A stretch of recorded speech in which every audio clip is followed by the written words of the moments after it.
has happened this year.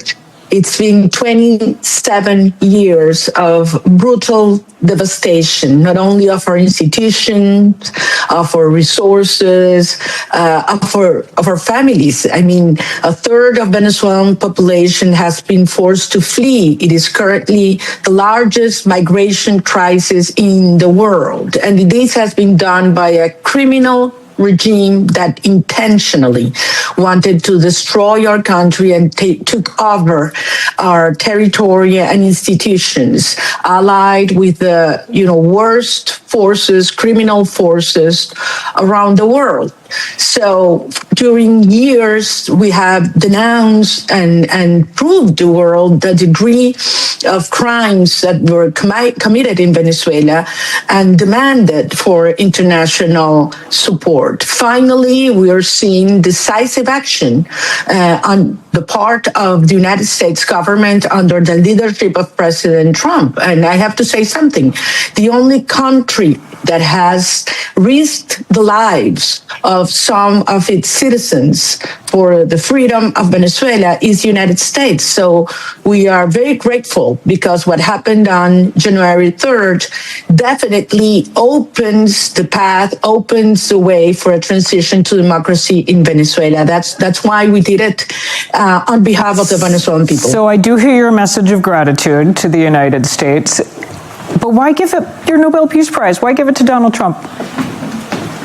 Well, I believe it's fair, and it represents the feeling, the profound gratitude of the Venezuelan peoples, not only for what he has done, but what we believe and trust will take place very soon in Venezuela in terms of transforming our country from the criminal hub of the Americas into the energy hub and the technology hub of our continent. What did you get in return?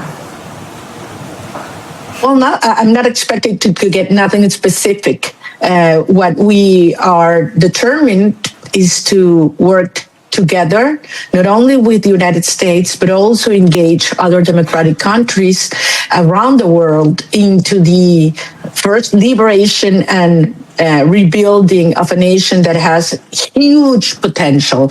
I want to, highlight this. Venezuela not only has, incredible natural resources, oil, gas, gold, minerals. Venezuelan location is unique from a geopolitical and economic perspective, and has huge territory. It's 1 million square kilometers with important infrastructure. So, this is a moment in which we need the world to act, not only, warn or support in words, but actual action in order to dismantle this structure. And that's what I believe it's going to take place as we move ahead. And there's many more details I want to get into on the future of Venezuela and what you would like to see happen and what plans are being made. Let me just stick for a minute on your plans.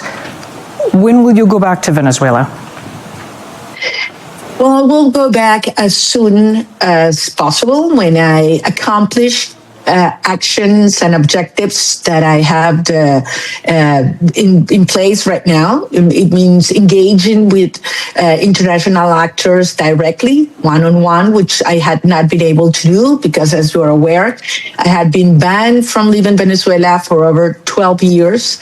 And also because I believe there is a lot of organization that has to be done internationally. So I'm doing the job abroad, and as soon as I can, I will go back to a country in which many things are taking place as we speak.